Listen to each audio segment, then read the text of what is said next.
बिस्मिल्लाहिर्रहमानिर्रहीम। अस्सलाम वालेकुम स्टूडेंट्स, उम्मीद करता हूँ सब खैरियत से होंगे। तो आज के लेक्चर में हम बात करेंगे कि मोलैरिटी जो है उसको हम फाइंड आउट कैसे कर सकते हैं न्यूमेरिकल्स के अंदर।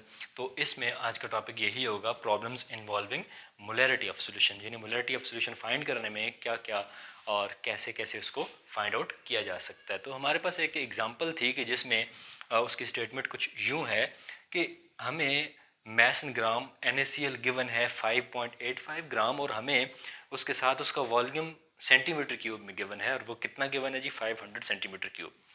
अब एक चीज़ मोलैरिटी को फाइंड करने में हमने इंश्योर करनी है कि मोलैरिटी के अंदर जो हमें सोल्यूट हैं वो मोल्स में हों। अगर वो मोल्स में नहीं है, जैसा कि इस प्रॉब्लम के अंदर, इस न्यूमेरिकल के अंदर हमें मोल ऑफ सोल्यूट नहीं गिवन, मैसन ग्राम गिवन है, तो हमने इस मैसन ग्राम को जो है वो मोल्स में कन्वर्ट करना है। एक चीज़ तो हमें ये इंश्योर करानी है कि सोल्यूट मोल्स के अंदर हों, और दूसरी चीज़, इंपॉर्टेंट चीज़ वो ये है कि वॉल्यूम जो है वो सेंटीमीटर क्यूब में नहीं होना चाहिए, वो किस में होना चाहिए, डेसीमीटर क्यूब में होना चाहिए। वॉल्यूम इन डेसीमीटर क्यूब या लीटर, कुछ भी कह सकते हैं।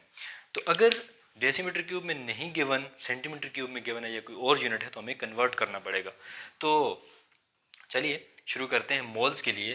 अब मैसन ग्राम तो हमें गिवन है NaCl का। अब हमें ये भी पता है कि जो नंबर ऑफ मोल होता है, नंबर ऑफ मोल्स होते हैं वो किसके बराबर होते हैं, मैस इन ग्राम्स के बराबर होते हैं और डिवाइडेड बाय मोलर मैस। तो अगर मैसन ग्राम हमें गिवन है 5.85 ग्राम, मोलर मैस हमें नहीं गिवन, तो वो हम खुद से फाइंड कर सकते हैं। कैसे?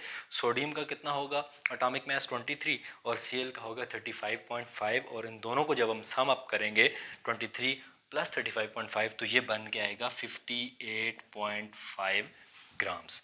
अब जब हमने इसको सिंपल मैथमेटिकल ऑपरेशन से इसको कैंसिल आउट किया, डिवाइड किया, तो हमारे पास फाइनल जो आंसर बना वो 0.1 बना। ठीक है, और याद रखें मोलर मैस जो है वो 58.5 ग्राम नहीं बल्कि ग्राम पर मोल, ये यूनिट है मोलर मैस की। तो अब ये जब हुआ तो इसमें हमारे पास क्या बचा, 0.1 मोल।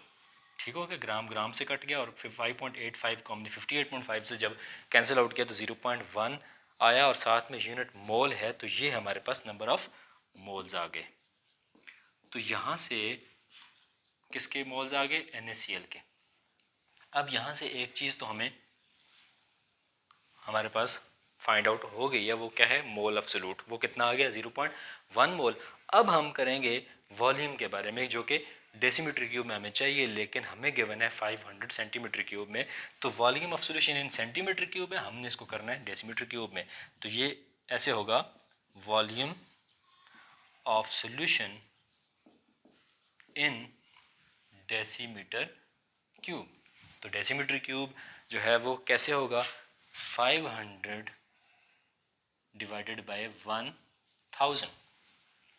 जब हम डिवाइड करेंगे 1000 से, तो वो जो वॉल्यूम है वो सेंटीमीटर क्यूब के बजाय वो डेसीमीटर क्यूब में हमारे पास आ जाएगा। तो ये इससे जब कैंसिल आउट होगा तो इसके जो आंसर आएगा वो क्या होगा, 0.5, यानी 0.5 डेसीमीटर क्यूब। अब जो हमारे पास फाइनल वॉल्यूम आया वो डेसीमीटर क्यूब में आ गया, और डेसीमीटर क्यूब भी कितना, डेसीमीटर क्यूब 0.5 डेसीमीटर क्यूब। ठीक है, 0.5 डेसीमीटर क्यूब, यानी वॉल्यूम भी हमारे पास निकल के आ गया। अब हमने क्या करना है कि इसको मेन फार्मूला जो हमारा है उसमें पुट करना है वैल्यूज़। मोल्स ऑफ सॉल्यूट कितना था, 0.1 मोल।